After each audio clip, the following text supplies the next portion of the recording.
Então vamos lá. Depois que a gente já viu um pouquinho, quase nada dessa questão física, e viu que o pessoal antes de começar o estudo do Trivium fazia essa educação física, quando a gente entra de fato no Trivium mesmo, a primeira matéria que a gente vai estabelecer é a da gramática.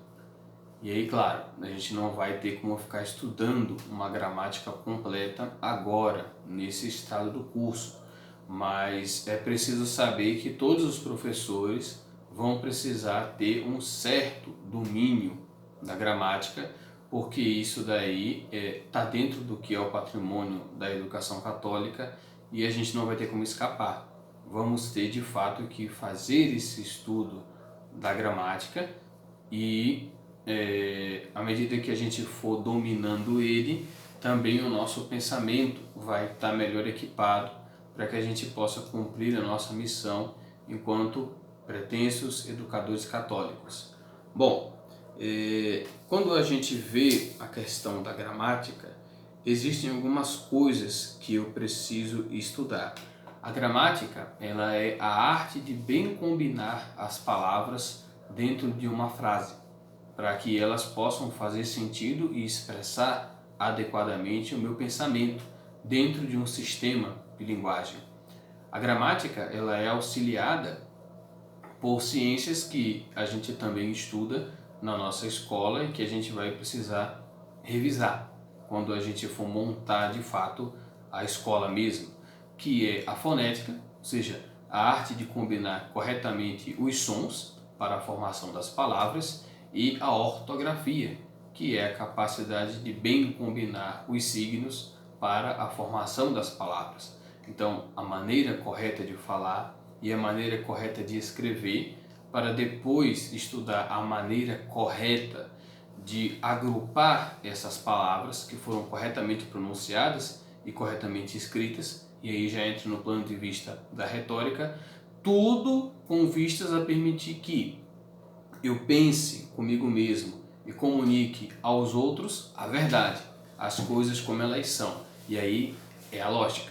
Então vejam, aquilo que eu já havia dito antes, né? Tudo está interligado. O bonito do ensino católico é isso. A gente nunca vai conseguir estudar uma coisa sozinha, porque tudo está relacionado com o outro, de certa forma. Então veja, a educação moral está ligada com a educação física, que está ligada com a minha educação intelectual, que está ligada com a minha educação espiritual, e não tem como eu separar. Se eu for fazer 100% espírito e esquecer do meu corpo, não vai dar, porque o corpo clama de uma forma que às vezes até o espírito vai por água abaixo.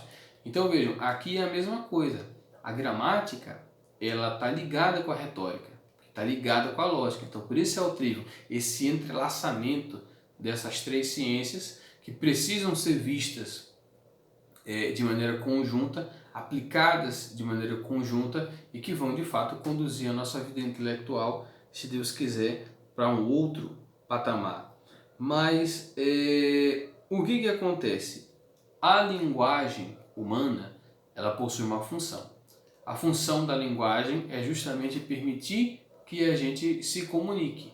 Então, que a gente comunique os nossos pensamentos, que a gente comunique as nossas emoções e que a gente comunique a nossa vontade. E nisso, a gente tem aqui mais um ponto distintivo. Só o ser humano, dentro do universo físico, possui linguagem. O animal não tem. Porque o animal ele até pode rosnar, miar, ronronar, e isso ajuda a gente a entender um pouco do ânimo do bicho, do humor do bicho, da vontade do bicho. Mas você não tem como saber nunca o que um gato está pensando. É impossível, porque ele não consegue nem criar, nem organizar, nem externar signos para que ele possa comunicar a nós o que tem dentro da cachola dele. Isso aí não existe e nunca vai existir. Só o ser humano é que possui de fato linguagem. Então ele consegue comunicar não só as suas emoções, não só a sua vontade, mas também o seu pensamento. E isso é uma coisa muito preciosa, porque o ser humano é de fato o único animal que consegue fazer uma comunicação de alma para alma, de mente para mente. Eu, enquanto ser físico, eu não tenho como estar em comunhão de mente com vocês. A minha mente não vai sair da minha cabeça e vai entrar na cabeça de vocês e a gente vai ser uma coisa só. Isso não acontece nem com marido e mulher. Marido e mulher são uma só carne, não são uma só mente. O que permite que entre os seres humanos haja comunicação entre mentes é exatamente a linguagem. E a linguagem, ela está extremamente relacionada com aquilo que nós somos. O homem é um ser racional e a linguagem provê os símbolos que vão ser usados no raciocínio. O homem é um animal social, ele precisa se relacionar. Então a linguagem vai lhe prover os meios que ele precisa para se comunicar com os outros. Existe uma frase muito legal que eu coloquei aqui, deixa eu dar uma olhada, tá aqui, que vai resumir tudo aquilo que eu falei de uma maneira muito mais bonita. Tá lá na página 37 do Trivium da irmã, para quem quiser dar uma olhada. Assim, 37 não sei, porque a minha é a versão física, mas está por lá, e vocês procurem e acharão. Diz assim: pois são racionais e portanto têm algo a dizer. São sociais e portanto têm alguém a quem dizê-lo.